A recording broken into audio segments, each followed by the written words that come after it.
बाहर से देखने पर सर्बिया में यह घर एक सामान्य अपार्टमेंट बिल्डिंग जैसा लगता है।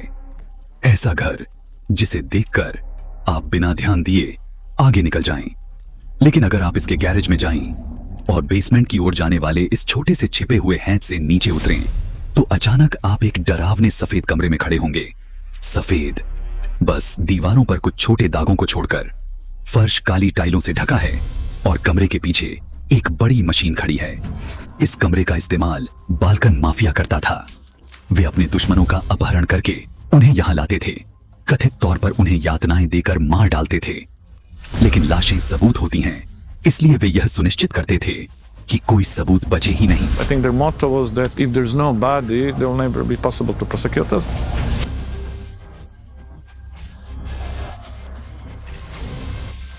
रिपोर्ट्स के अनुसार वे एक इंडस्ट्रियल मीट ग्राइंडर की मदद से शवों को खत्म कर देते थे।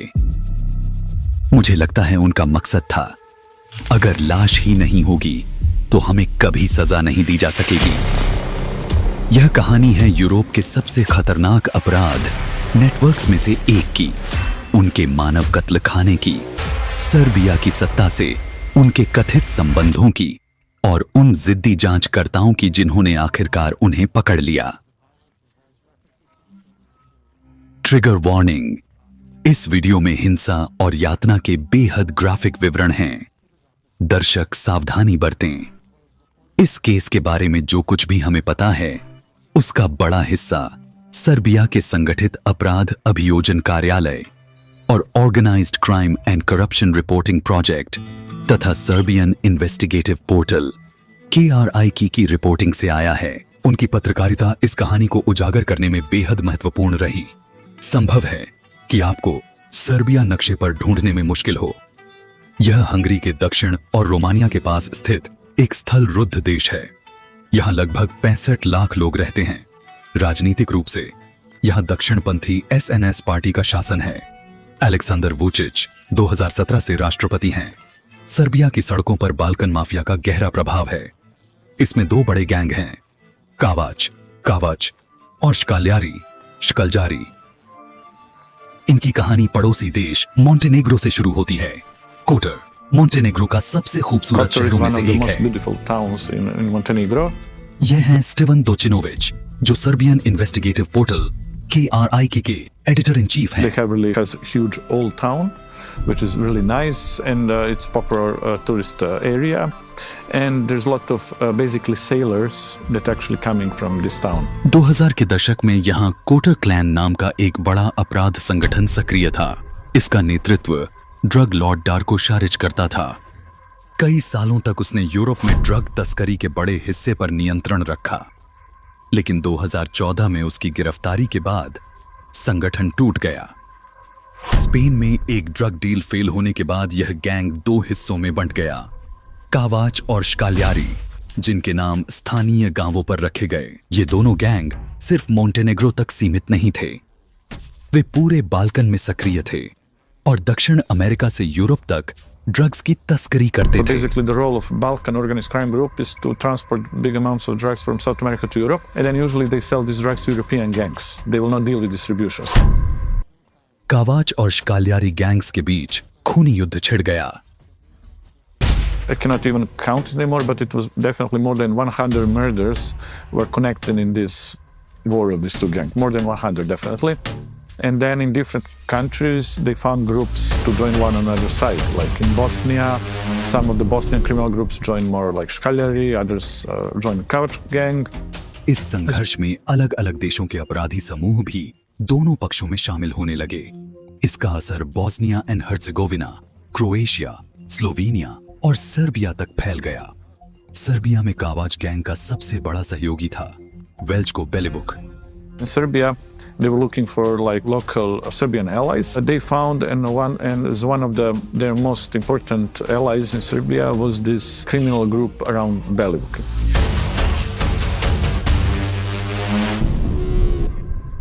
As you may have noticed, we've added this disclaimer to our videos. With generative AI on the rise, we want you to know there's a real team building these animations and researching and writing these stories. We don't think AI should ever replace human creativity and effort. In our view, if used correctly and prudently, it can simply be a useful supportive tool.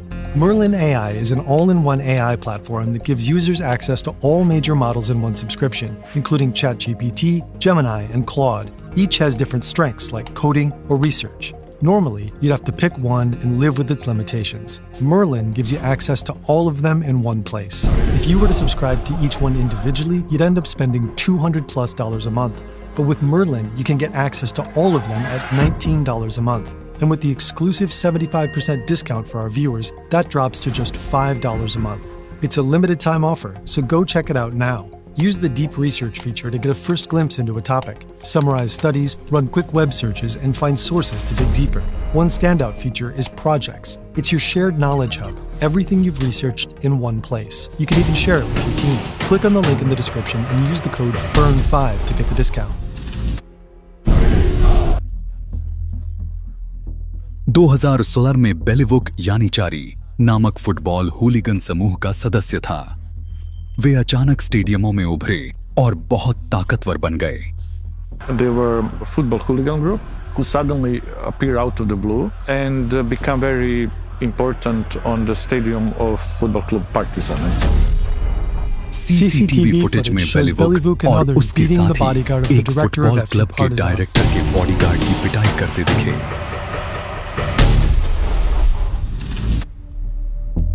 After जब 𝗂𝗵𝘀𝗃 𝗂𝗃 का is leader murdered, मारा गया 𝗏𝗏𝘀𝗃 तो takes over. 𝗏𝗏𝘀 ने gang की कमान According to the New संभाली York Times, और he इसका renames नाम the group बदलकर Principi प्रिंसिपी रख because he दिया। acts on principle. यह नाम But the name Gavrilo also Princip से carries an जुड़ा था, association with जिसकी 𝗂𝗵𝘀𝗃 हत्या ने a प्रथम विश्व nationalist युद्ध whose की शुरुआत assassination की of थी। Archduke Franz Ferdinand of Austria set off World War 𝗏𝗏𝘀𝗃 I. सिर्फ हुलीगन Over लीडर time, नहीं रहा, 𝗏𝗏𝘀𝗃 वह transforms. कावाज He's गैंग no का longer सबसे just a बड़ा leader of सहयोगी बन hooligans. गया।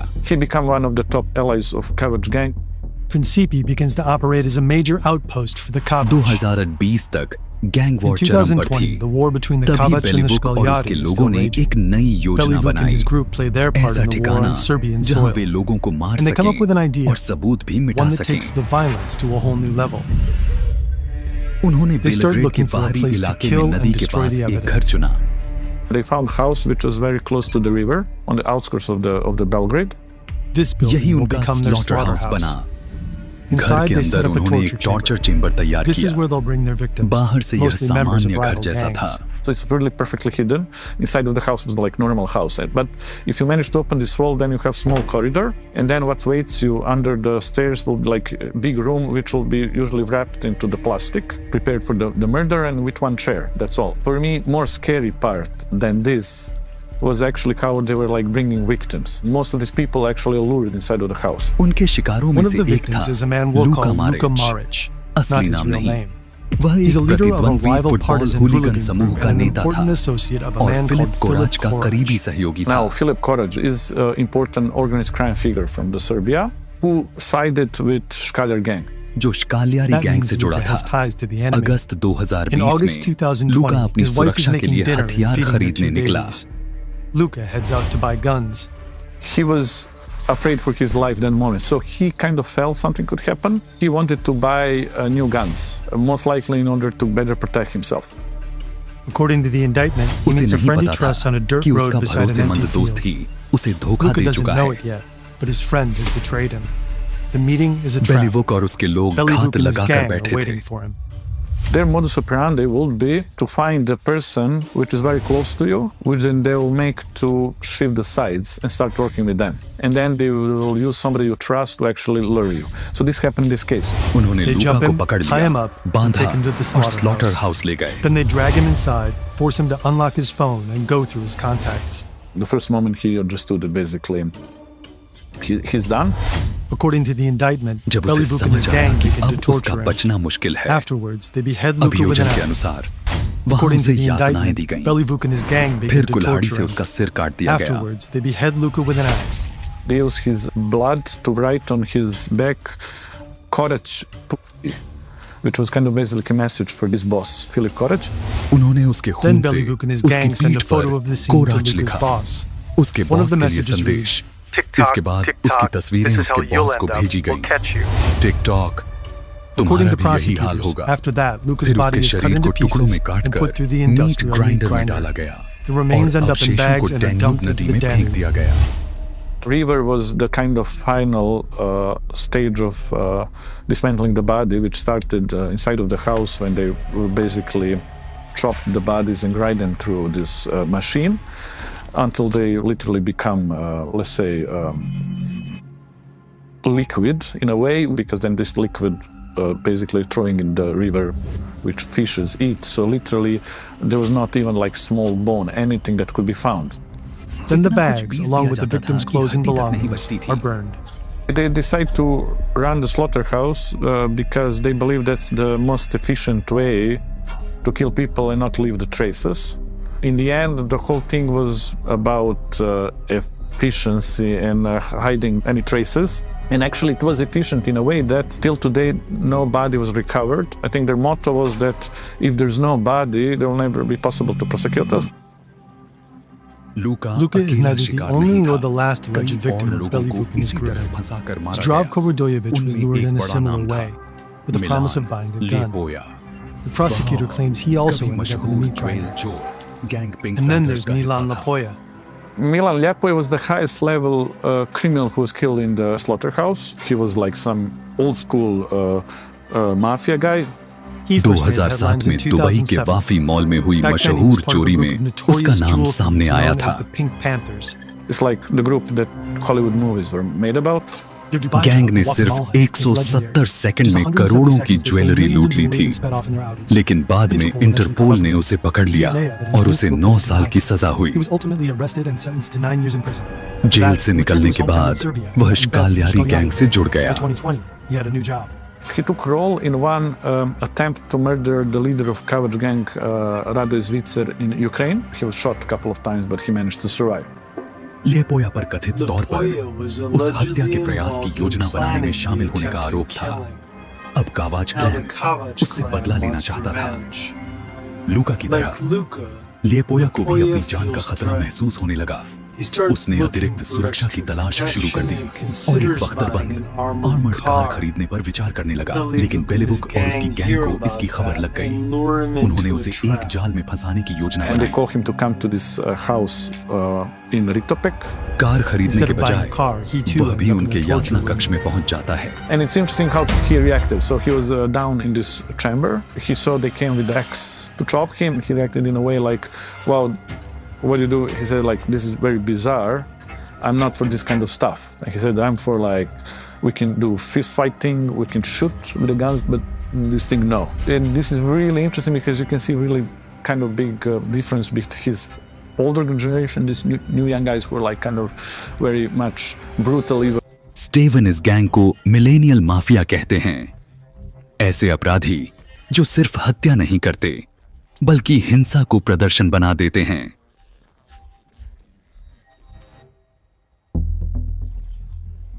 अब बात आती है स्काई ईसीसी की। स्काई ग्लोबल ने 2008 में कनाडा में एक एनक्रिप्टेड मैसेजिंग नेटवर्क शुरू किया। इनके फोन में कैमरा, जीपीएस और माइक्रोफोन तक बंद रहते थे। मैसेजिंग ऐप कैलकुलेटर ऐप के अंदर छिपा होता था।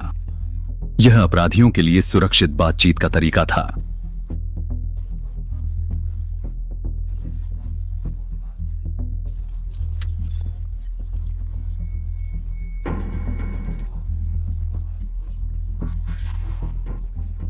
आप अपने संदेशों को स्वचालित रूप से हटाने का विकल्प चुन सकते हैं। यदि फोन का उपयोग एक निश्चित अवधि तक नहीं किया जाता है तो यह अपने आप मिट जाएगा।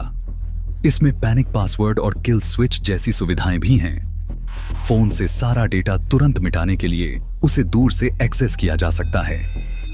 कंपनी अपनी गोपनीयता सुरक्षा को लेकर इतनी आश्वस्त है कि वह 90 दिनों के भीतर अपना एनक्रिप्शन तोड़ने वाले किसी भी व्यक्ति को $5 मिलियन अमेरिकी डॉलर की पेशकश करती है।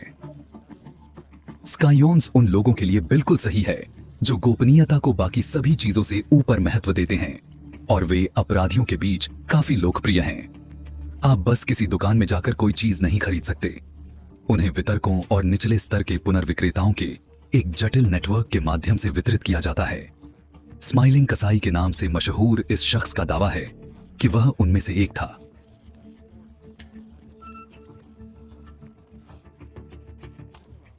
तो वह सचमुच स्काई कंपनी के लिए काम करता था।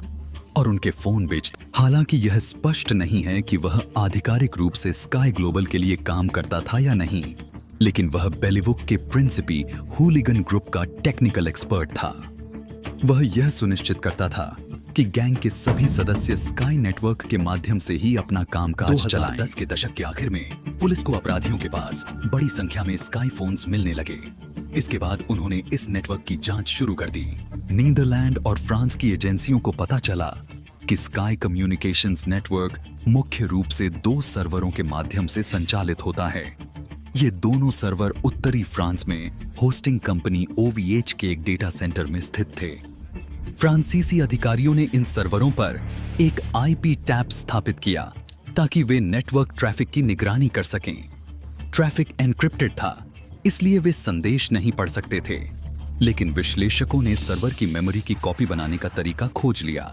इसी प्रक्रिया के दौरान उन्हें एक एन्क्रिप्शन सर्टिफिकेट हासिल हो गया। उस सर्टिफिकेट की मदद से फ्रांस, बेल्जियम और नीदरलैंड के अधिकारियों ने स्काई ECC की संचार प्रणाली को डिक्रिप्ट करने का तरीका विकसित कर लिया।